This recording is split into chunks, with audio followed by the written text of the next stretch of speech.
So this is the another large intron, and this is its partial decomposition. Now, this intron was almost 70 kb in length, and I ran the process on my laptop for a couple of days.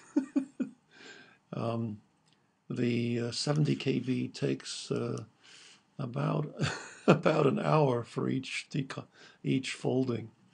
So after running for a couple of days, I just couldn't stand it going anymore. So there'd be some number of levels below this. So this is the first level is missing for some technical reason. This is the second level, and you can see that there are quite a number of fragments. And unlike the first example of dicer decomposition that I showed you, this has, and the third level has quite a number, and so levels 4, 5, and 6 would go off the screen, would be a much greater thing. But as we saw when we looked at the fragments that came from levels 2 and 3, let's see if we can do that. Nope. Because of the failure. Well, so this is the these are the fragments that come directly from the 70 kb intron after the second round of decomposition. But then the third level there produces these fragments. So this is level 2, which is very few. But you see level 3 is producing quite a number of fragments. Now, as I say, there may be 7, 8, 9, 10 levels of decomposition. There are 50 dicer elements in this structure, I think. Forget. But the point is, you see, even at this level, where I've only run 3 levels of decomposition, that there are only certain places that the fragments are going to be produced from. And so this shows, although it's only partial, that the decomposition process is a universal, I think. At least I'd imagine it is.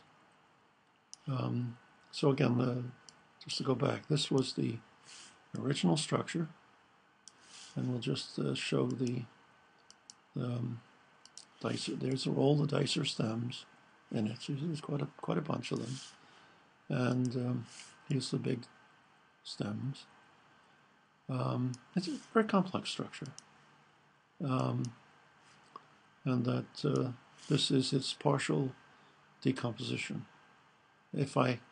When I get my bigger computer working again, I'll go and run something like this all the way through. It'll take days or weeks to go on a fast machine.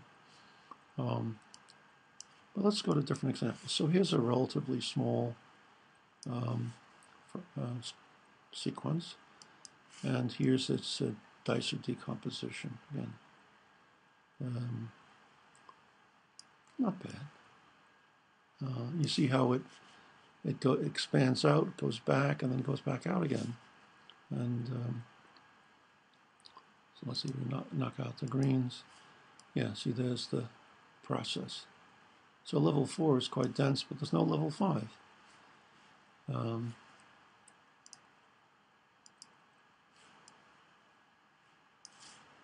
Let's see what happens here. There's another sequence with a number of dicer stems in it. And here's its decomposition. So knock out the greens. You see this is the process, the dicer process. This is the sequence.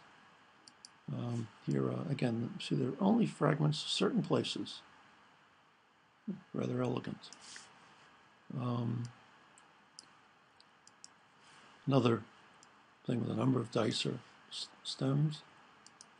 This is its decomposition process. What we see is that, it only runs 3 levels. Like that, and then it ends. And those are the fragments that come from level 2. These are the fragments that come from level 3. So even though there were quite a number of dicer elements there, they decompose very quickly, much quicker than I would have thought. The graphic shows it rather elegantly. Another sequence, a little bit larger, is its... oh my goodness. Oh, these things are mysterious. Okay, so if we knock out the greens, put the sequence back in. So this is the sombrero. I call these the sombreros. Or I call them rocket ships, whatever. You see that the process fans out a little bit, and then comes back in again, and then goes down to hardly anything. And then there is no level 7. And then the fragments from 2, 3, 4, 5, 6.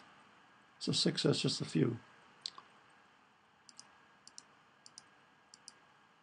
So 6 has just a few fragments coming out of it. But the overall result is, as in all these examples, that only certain places in the sequence have fragments that come from them. And that's neat. Another sequence here. Again, these are just random dicer-containing fragments, introns. Here's its decomposition. Look at that.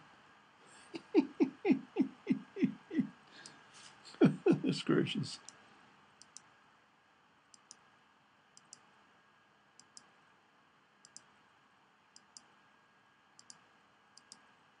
Look at that, all in one place. Absolutely amazing. You can't predict these things. And yet, this is just one operator operating on RNA. Okay, just amazing. Another sequence. And it's dicer decomposition. Again, just certain places, other places not.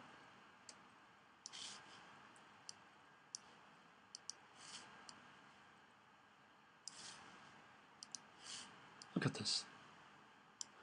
Glorious.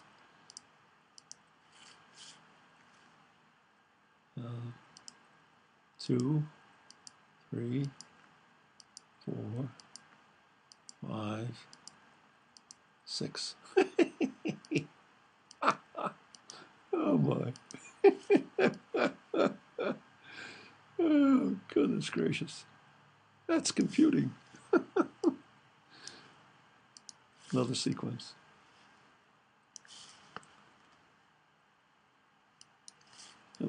Just a little one.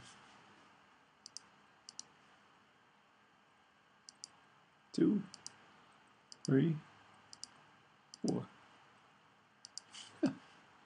Well, so, I'll go back to number 1, number 2. Oh, no, those are the original ones. Remember, it was 5, it was. This one, big one. And this one here. This is the grandest of them all so far. So this process of using the dicer is really quite elegant. And the graphics, of course, bring out the elegance, not only the folding in 3D and then the pruning, but these dicer decomposition process graphics really add a lot, I think, to our understanding of how intronic RNA is processed and the types of fragments that are produced from the recursive use of dicer enzyme in breaking up the RNA into smaller fragments, and that only certain places in the sequence have fragments produced from them and others don't. And this is, I think, very important because these are all specific sequences, and they're short. Between the ones that are graphed here are between 20 and 1,000 bases. So these sequences are the things that will have high variability and high information content, therefore, and will have very specific action when they act on as interference RNAs or as connectron RNAs or PWEs or whatever it is that you found. So I think this tool ought to be used by lots of people, and I will work to bring it to everyone's attention. The code for the FastRNA is available on the website, on Facebook, and you can take sequences of your choosing and fold them. There are macros there for running the dicer Cascade process. You just have to supply the computer, and it will go and apply FastRNA over and over and over again on whatever sequence you choose. So I thank you.